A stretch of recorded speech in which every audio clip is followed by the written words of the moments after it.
మీ అందరికీ నా హృదయపూర్వక వందనాలు. చెమ్మగలిగిన దేవుని పిల్లారా, మీ హృదయాలు వెలిగించే మాటతో దేవుడు ఎక్కువని ఈ మాటలు తీసుకొని మీ వద్దకు వచ్చినాడు కనుక మీరు నేను కలిసి ప్రభు మాటల చేత మన హృదయాలు వెలిగించుకుందాం.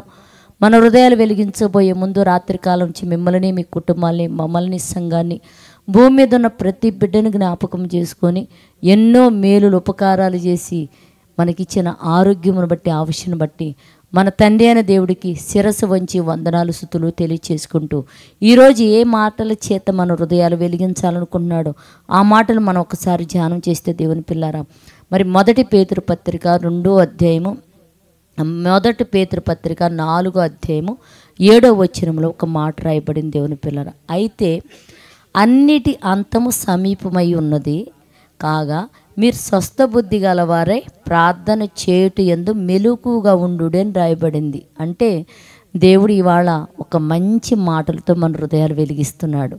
అన్నిటి అంతము సమీపంగా ఉందన్నాడు. మనం ఏమనుకున్నాం? అన్నిటి అంతం అంటే ఏంటి అనుకుంటాం.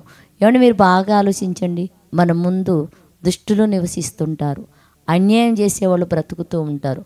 అనేక మంది బ్రతుకుతున్నప్పుడు మనం నీతిని వెంబడిస్తున్నప్పుడు మనకి ఎలా ఉంటుందంటే బాధగా ఉంటుంది.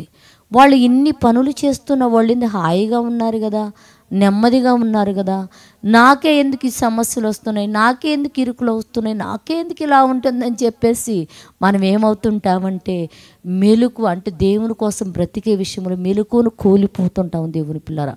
అందుకని దేవుడు ఇవాళని చెప్తున్నాడు, మనల్ని హెచ్చరిస్తున్నాడు.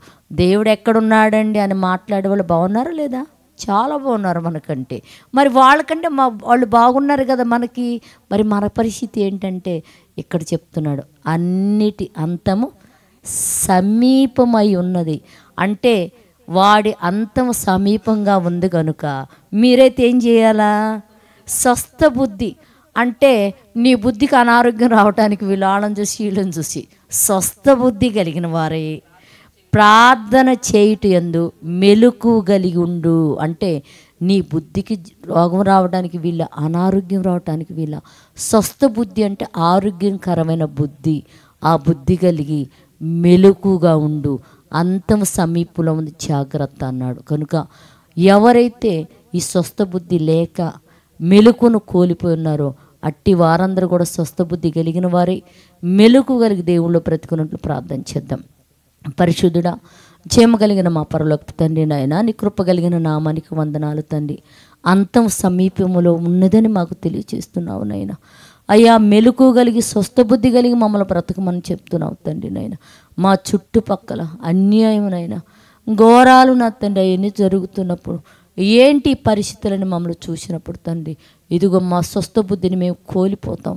కానీ అటువైపు మీరు చూడవద్దు, మెలకుగా ఉండి మరి ప్రార్థన యందు ఉండమని చెప్తున్నావు తండ్రి నాయన. అయ్యా మేమందరం మెలుకు కలిగిన వారమై ప్రార్థన యందు పట్టుదల కలిగి జీవించినట్టు అట్టి కృప భూమి మీద నీ పిల్లలందరికీ అనుగ్రహించి సహాయం చేయమని మా రక్షకుడు నీ కుమారుడైన యేసుక్రీస్తు వారి నామములో ప్రార్థన అడుగుతున్నాము తండ్రి, ఆమేన్. మీ అందరికీ నా హృదయపూర్వక వందనములు, ధన్యవాదాలు.